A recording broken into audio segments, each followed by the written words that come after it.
Hello बाबू, कैसे हैं? तो आप देख रहे हैं अपना फेवरेट यूट्यूब चैनल फिजिक्स गुरु। और आज हम लोग देखने जा रहे हैं एक इंपॉर्टेंट लेक्चर करंट इलेक्ट्रिसिटी का। तो याद रहे क्या होगा लेक्चर?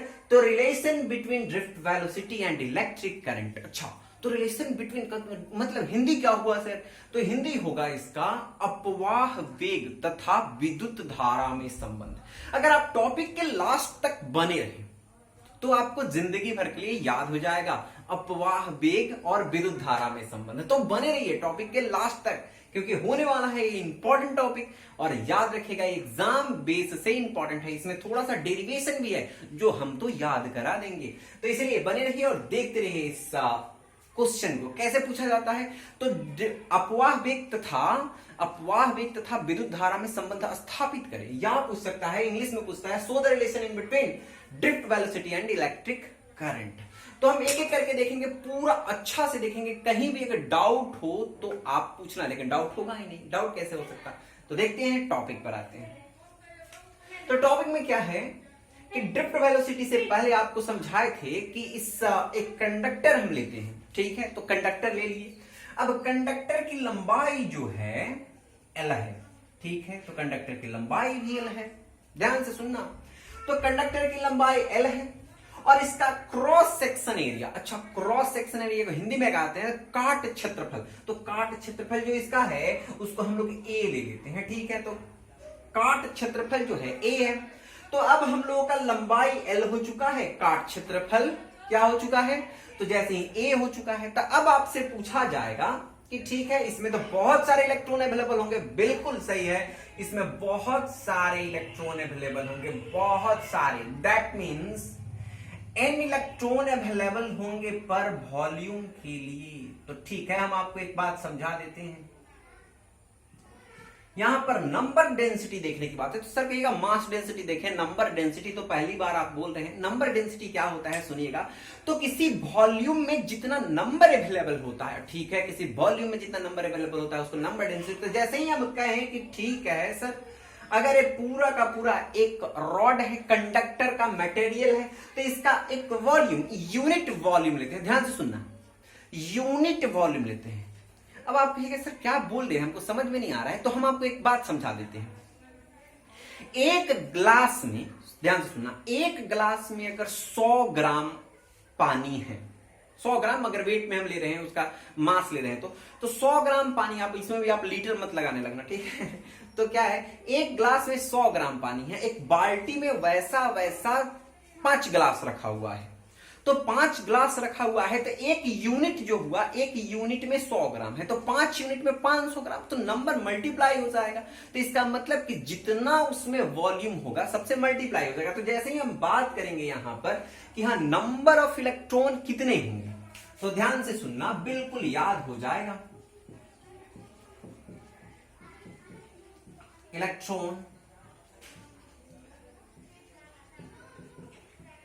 तो ध्यान से सुनना, number of electron in conductor, मतलब इलेक्ट्रॉनों की संख्या, इस चालक में इलेक्ट्रॉनों की संख्या देखते हैं। तो चालक में इलेक्ट्रॉनों की संख्या के लिए क्या हो जाएगा? तो एक यूनिट में एन इलेक्ट्रॉन। लेट्स टेक, जो आप गने हो, नहीं गने हो ना, तो हम एन ले लेते हैं, ठीक है? आप कहेगा सर आप एन क्यों ले रहे हैं, कुछ नंबर ले। अरे तो नहीं, जब जानते हैं ना, तो एक्स ले सकते हैं, वाई ले सकते हैं, एन ले सकते हैं, कुछ भी ले सकते हैं। एन का मतलब बहुत सारे हैं जो हम काउंट नहीं किए हैं, मिलियंस हैं, ठीक है? तो यूनिट वॉल्यूम लेते हैं जिसमें एन इलेक्ट्रॉन है, ठीक है? तो एन, यही बात है, नंबर ऑफ इलेक्ट्रॉन उसके बाद बराबर में है, ठीक है? तो एन हो गया यूनिट वॉल्यूम में। तो ऐसा वॉल्यूम बहुत ज्यादा है, तो वॉल्यूम मतलब ऐसा यूनिट तो इसमें बहुत सारे हैं ना, ऐसा यूनिट तो इसमें बहुत सारे हैं। तो जैसे ही बहुत सारे मल्टीपल यूनिट्स हैं, तो उसका वॉल्यूम का पूरा वॉल्यूम को मल्टीप्लाई कर देंगे। तो जैसे एक में हो गया, अब एक यूनिट वॉल्यूम में एन है, तो पूरे वॉल्यूम में मल्टीप्लाई, तो पूरा वॉल्यूम कितना होगा? तब वॉल्यूम, VOL, वॉल्यूम। अब आप एक बात और जानते हैं, एन इंटू वॉल्यूम के जगह पर क्या हो सकता है? तो वॉल्यूम की जगह पर होता है LBH, और यहां पर हो जाएगा L इंटू ए। अच्छा, लेंथ इंटू एरिया, सही है, लिख लो L इंटू ए। तो ये हो गया NLA। तो ये हो गया नंबर ऑफ इलेक्ट्रॉन अवेलेबल, मतलब मौजूद है किसमें? इस कंडक्टर में। तो इतना ही मौजूद है, यहां तक तो बिल्कुल क्लियर हो गया। तो number of electron available in this conductor, ठीक है। अब जैसे बात करो कि हाँ ठीक है सर, तो इतना तो मौजूद है। अब हम लोग बात करते हैं थोड़ा सा कि Q बराबर क्या होने वाला है। तो सर Q क्यों आएगा? अरे तो चार्ज दिखना होगा ना कि हाँ चार्ज कितना है। तो Q बराबर क्या होता है, तो आप जानते होंगे Ne प्लस माइनस में। बिल्कुल एक फॉर्मूला आपको याद होना चाहिए, Q बराबर Ne होता है। तो जब Q बराबर Ne होता है तो हम तो यहां इलेक्ट्रॉन के लिए ले रहे हैं, प्लस वाले के तो ले नहीं रहे हैं। तो जब इलेक्ट्रॉन के लिए लेंगे तो इलेक्ट्रॉन के लिए तो माइनस हो जाएगा। तो जैसे ही आप तो Q और N के जगह पर नंबर ऑफ इलेक्ट्रॉन कितना अवेलेबल है। अच्छा सर, तो नंबर ऑफ इलेक्ट्रॉन तो है NLE और इनटू क्या होने वाला है E, और वो भी किस में होने वाला है, माइनस में। तो Q माइनस में होने वाला। अरे इतना तक तो समझने की आपको प्रयास ही करना पड़ेगा। क्यों? क्योंकि जो इलेक्ट्रॉन है वो निगेटिवली चार्ज पार्टिकल है, और L का मतलब उसका पूरा लेंथ है, और A का मतलब उसका क्रॉस सेक्शनल एरिया है, E का मतलब तो आप समझते हैं चार्ज ऑन इलेक्ट्रॉन है। तो हमारा Q इतना चार्ज हो गया।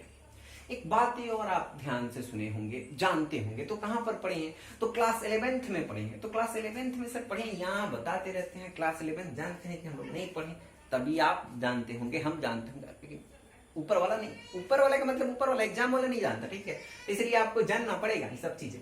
तो जैसे ही आप जानिएगा तो क्या हो जाएगा, फॉर वेलोसिटी। अच्छा तो वेलोसिटी सर, हाँ याद आ रहा है वेलोसिटी। तो वेलोसिटी के लिए क्या होता है फॉर्मूला, तो वेलोसिटी के लिए फॉर्मूला होता है डिस्प्लेसमेंट बाय टाइम। हाँ सर ये तो पता है, तो ठीक है, तो पता है तो आगे बढ़ो। तो जैसे ही तो हम एक मार्कर और ले लेते हैं, थोड़ा ब्लैक वाला मिक्स कर देते हैं, अच्छा लगता है इसलिए।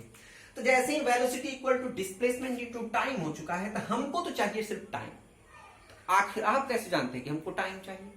अरे तो टाइम इसलिए चाहिए कि हमारा Q निकल चुका है, और I जो होता है वो Q/T होता है। तो Q निकल चुका है तो T चाहिए या नहीं? तो जैसे ही T चाहिए तो हम इस फॉर्मूला को रखेंगे। तो वेलोसिटी के लिए यहां पर क्या होने वाला है, ड्रिफ्ट वेलोसिटी उसको कहते हैं, VD होने वाला है। तो VD बराबर, तो इस यहां पर डिस्प्लेसमेंट के जगह पर क्या होने वाला है, तो डिस्प्लेसमेंट के जगह पर देख लो डिस्प्लेसमेंट के जगह पर, तो डिस्प्लेसमेंट के जगह इतना ही दूर ना, अरे इधर ही ना आएगा, इधर थोड़े जाने वाला है, नहीं जाने वाला है। और एक बात याद रखना, ड्रिफ्ट वेलोसिटी का मतलब क्या है कि जैसे ही आप ड्रिफ्ट वेलोसिटी कहते हो तो यहां पर एक फील्ड आपको लगाना पड़ेगा, यहां पर माइनस होगा, तो क्या होगा, ड्रिफ्ट होगा। ड्रिफ्ट तो बिल्कुल आप समझ रहे हो, तो ड्रिफ्ट वेलोसिटी तो इधर होने वाला है, सारा मूव करने वाला इधर आने वाला है, इधर आने वाला है, सब इधर आएगा।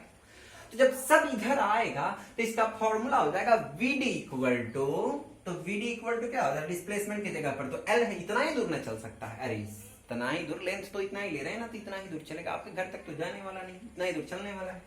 तो L, और टाइम के लिए क्या हो जाएगा, तो T। ठीक है, तो यहां तक तो समझ में आ गया सर। तो ठीक है, तो इसको रिप्लेस कर देते हैं T से। तो T इक्वल टू क्या हो जाएगा, LI। VD कहां चला जाएगा, तो नीचे चला जाएगा। इसको कितना ले लेते हैं सर, तो इसके इक्वेशन ले लेते हैं 2।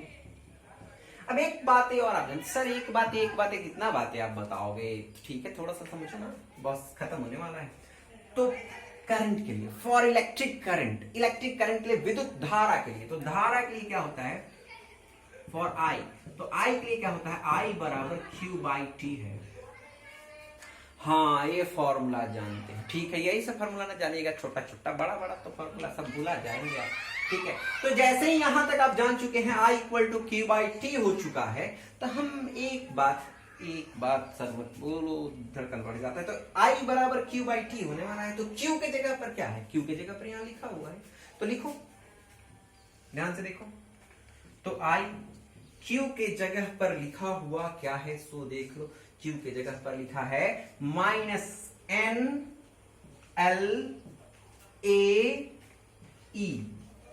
और उसके नीचे में T, तो T के जगह पर क्या लिखा है, L/VD। तो L से तो L कैंसिल होने वाला है, नहीं कैंसिल होने वाला है, डाउट है क्या, कैंसिल नहीं डाउट है ना। तो जैसे ही L हो गया तो I इक्वल टू क्या हो जाने वाला है, तो BD नीचे है, तो VD नीचे है तो VD कहां जाएगा, ऊपर चला जाएगा। अच्छा ऊपर कहां, ऊपर नहीं जाएगा यार, अरे यहां ऊपर जाने वाला। देखो क्या क्या सोचते रहते हैं, ऊपर जाने का मतलब ऊपर नहीं। तो यहां -N AEVD। अब इतना फॉर्मूला हो गया, तो क्या यही फॉर्मूला हो गया खत्म? तो नहीं बाबू, खत्म नहीं हुआ। ध्यान से देखो ना, एक बातें और समझना है यहाँ पर। तो यहाँ पर एक और चीजें हैं कि जैसे ही आप चाहोगे तो इसका जब मैग्नीट्यूड लिखते हैं हम लोग, मैग्नीट्यूड सिर्फ लिखें, मतलब आप कहेंगे कि तो उस समय से क्या लिख रहे थे, अरे तो इस समय से हम इलेक्ट्रॉन का डायरेक्शन के लिए जो फ्लो है वो इधर हो रहा है, ठीक है, मतलब इलेक्ट्रिक फील्ड के अपोजिट, तो उसके लिए माइनस जो ले रहे थे हम लोग, तो यहां पर क्या हो जाएगा, तो जब सिर्फ मैग्नीट्यूड के लिए लेंगे तो अच्छा सर तो कहो ना कि मोड लिख दे, तो लिख दो ना मोड NAEVD, बस हो गया। दोनों फॉर्मूला है तो क्या रिलेशन हुआ, तो ध्यान से सुनो। तो अभी तक रिलेशन बाकी ही है, तो रिलेशन तो हो चुका है। तो रिलेशन यहां क्या देख रहे हैं, I directly proportional to VD। मतलब जो है ना, अगर VD बढ़ा तो VD बढ़ेगा तो I फ्लो ऑफ करंट बढ़ेगा। तो आप कहेगा सर ठीक है, फ्लो ऑफ करंट आप कह रहे हैं कि VD बढ़ने से, ड्रिफ्ट वेलोसिटी बढ़ने से बढ़ेगा, कैसे, इसको समझा दो, समझो कैसे। ध्यान से देखो, अरे ड्रिफ्ट वेलोसिटी का मतलब क्या होगा कि जैसे ही आप, ड्रिफ्ट वेलोसिटी का मतलब उधर से आकर टकरा, तो उसमें जैसे ही उसका वेलोसिटी उधर से आने का मतलब रोड क्लियर है, तब उसमें टकराव कम हो रहा है, मतलब ड्रिफ्ट वेलोसिटी में पूरा क्लियर जा रहा है। तो जैसे ही ये बढ़ेगा तो धारा भी बढ़ जाएगा, ठीक है। एक बात ही और याद रखना, आपका कंफ्यूजन यहां से नहीं क्लियर हो सकता है, थोड़ा सा ध्यान देना, क्लियर हो जाएगा। तो जैसे ही आप बात करो तो इसका बात करो, आप इसको ऐसे नहीं लिख सकते हो, थोड़ा सा ध्यान दो। तो I बराबर, अगर लिखना हो हमको तो बाई A कर सकते हैं, अब बराबर NE आप VD लिख सकते हैं। N कांस्टेंट टर्म है, E कांस्टेंट टर्म है, अरे जितना होना है यूनिट में उतना ही होगा। कंडक्टर जब तक चेंज नहीं करोगे तब तक N नहीं बदलेगा, तो N नहीं बदलेगा तो N तो कांस्टेंट हो गया, E भी कांस्टेंट हो गया। एरिया बदल सकते हैं, हाँ कंडक्टर में ही एरिया बदल सकते हैं। तो हम एक बात कह देते हैं, अगर एरिया बढ़ेगा तो ड्रिफ्ट वेलोसिटी घटेगा। अच्छा ये वाला बात, हाँ। तो एरिया अगर बढ़ जाए तो ड्रिफ्ट वेलोसिटी जो है वो घट जाएगा। तो एरिया बढ़ने से ड्रिफ्ट वेलोसिटी, ध्यान से देखो, अगर A इंक्रीज करेगा तो ये डिक्रीज करेगा। तो जैसे ही, तो ध्यान से सुनना, तो जैसे ही हमारा VD इंक्रीज करेगा तो I इंक्रीज कर जाएगा, क्योंकि डायरेक्टली प्रोपोर्शनल है ना। तो यही रिलेशन होता है, सीधा बात समझो ना, इतना घूमने की जरूरत क्या है, हमको I directly proportional to VD होता है।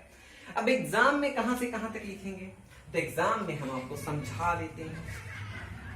तो सर क्या इसके लिए कुछ थ्योरी नहीं लिखेंगे, बिल्कुल लिखने का, आप थ्योरी क्या छोड़ोगे, तो थ्योरी क्या लिख सकते हैं, तो हम एक L लंबाई का कंडक्टर लेते हैं, चालक लेते हैं, जिसके सिरों पर हम विद्युत क्षेत्र आरोपित करते हैं, ठीक है, और जिसका ड्रिफ्ट वेलोसिटी जो है इलेक्ट्रॉन का वो VD है, उसका टाइम जो लग रहा है वो T है। तो ये पूरा का पूरा रिलेशन और नंबर ऑफ इलेक्ट्रॉन्स तो सारा का सारा समझ रहे हैं, आप स्क्रीनशॉट ले सकते हैं और इसको कंप्लीट कर सकते हैं। तो मिलते हैं नेक्स्ट वीडियो में, तब तक के लिए बाय बाय।